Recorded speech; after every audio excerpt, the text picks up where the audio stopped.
I'm out here doing my walk, and if you ask me, I have come to the conclusion that men are not lonely enough. Men aren't lonely enough for me. They're just not. Men are not lonely enough. Men need to be put in isolation.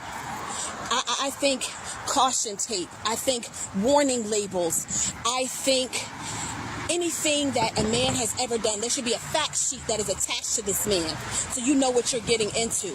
Men are not lonely enough. And as a woman, I firmly believe that if you want to maintain a certain amount of safety, the further you are from men, the safer you will be. There are so many examples of this, from social media to TikTok, the different shows that people binge watch. I'm looking at Love Island. I am looking at Pop the Balloon. She's just describing her echo chamber and projecting. Because who is protecting women from women? I am looking at the Man of the Year trend. I am looking at I Am Happier Now, that trend that's going on. I am looking. Trends are red flags. They're trends because they're short-lived and they are just what they are, trends. It's just what's popular right now. Looking at different shows like Nelly and Ashanti. What the hell is going on with Nelly? That's a whole different issue.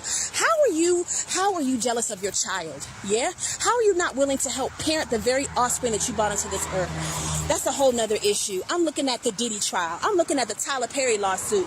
I am looking at just the most hideous and violent and villain-like and insidious and psychopathic behavior coming from men. And men wonder why there's a male loneliness epidemic. Who the fuck wants to deal with that shit? Y'all need counseling and isolation. So she brought the male loneliness epidemic. Let's talk about that. The thing about the whole male loneliness epidemic is that men know what they need to do to get women. It's not that hard to figure out. They just hate that it would mean conceding to a matriarchy. They want women, but they also want women in a dynamic where they have the power.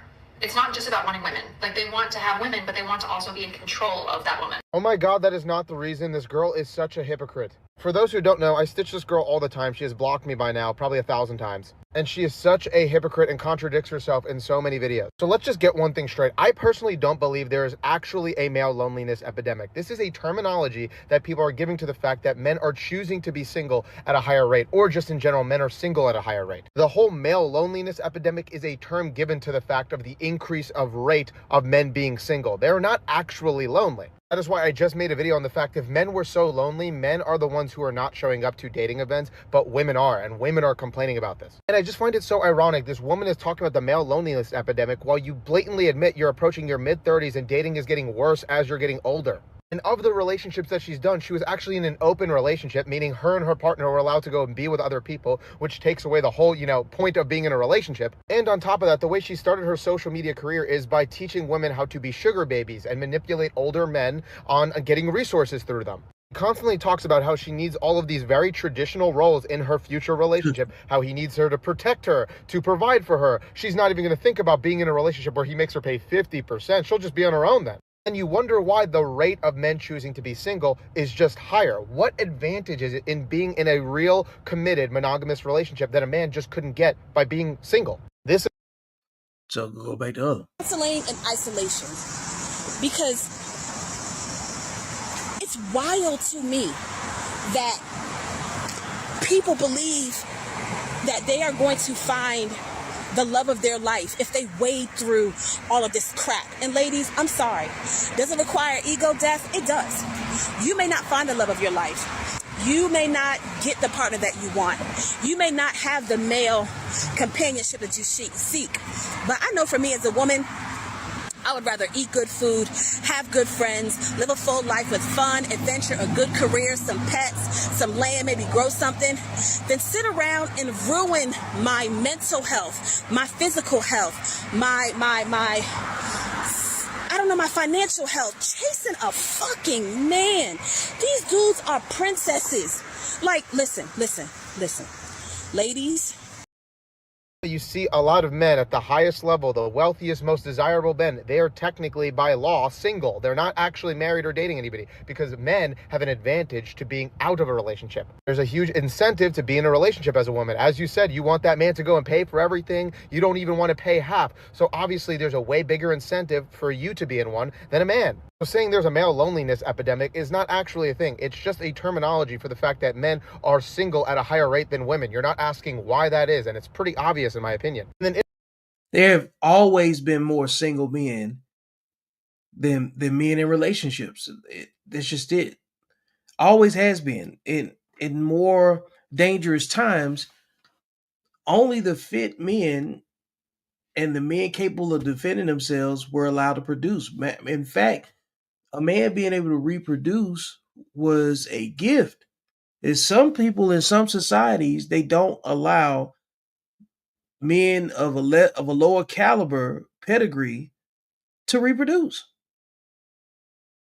in her video, she could not be more wrong. She's saying, well, that's because men, they want these women, but then they would have to subscribe to a matriarchy, putting women ahead of men. It is quite the opposite, is because a lot of women want all of this authority, but they don't want any responsibility. You want a man to be protecting, providing, doing pretty much everything that you don't want to do. But you guys laugh at the idea of having to do anything. Text him first, plan a date for him. Oh my God, you know, that's just princess treatment. You said it yourself, you wouldn't even want to be with this man if he made you pay for 50% of the house that you lived in. The only type of men that sit there and do these kind of things where they're with a girl who clearly is only with them for the lifestyle that they provide, it is an unspoken communication where basically he's saying, I will provide you with this lifestyle because that's what you want. I've been very lonely for the past couple years. Maybe these guys are 20, maybe even 25 years older than the girl. They've gone through a divorce. They just want company. They don't mind doing that exchange. That is why I guarantee you, if this girl somehow convinces a man to do that, guarantee you this man is going to be 15 to 25 years older than her. He's probably going to have children, probably gone through a divorce, and that guy is doing an unspoken communication with her where he goes, all right, fine, I'll pay for all your stuff,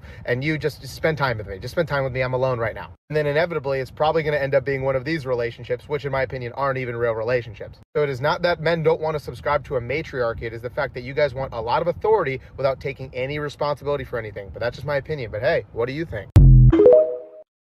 Out for saying this, but princess treatment isn't romantic. It's a socially accepted way to avoid being an adult in a relationship. We have raised generations, including the Disney girls, on love means someone is going to come save you. That's not a partnership. That's just a fucking fantasy. And as a kid, that fantasy might have kept you safe, but now as an adult, you're not dating your mom or dad. You don't need to fantasize about someone coming to get you. In a healthy and secure relationship, no one is anticipating every single one of your needs without you fucking communicating that to them. Because psychologically, it keeps you stuck in arrested development where you continue to act like a child with your partner. You're not growing, you're outsourcing responsibility. What actually builds a healthy and secure relationship? Reciprocal care. Not getting upset with the person that you're on a date with because they dropped you off to go in and check into for your reservation, and you're now seeing that as that's my masculine, he should be doing everything. No, baby, you also need to contribute to the relationship. You might be a princess in your own fucking life, but you're not a princess in everybody else's, and expecting everyone that you date to treat you like that is only going to keep you single longer than you need to be, or you're going to get somebody who is performative and not actually there for true fucking care. She cooked. This has been another episode of Beyond the Algorithm. Make sure you like, share, and subscribe.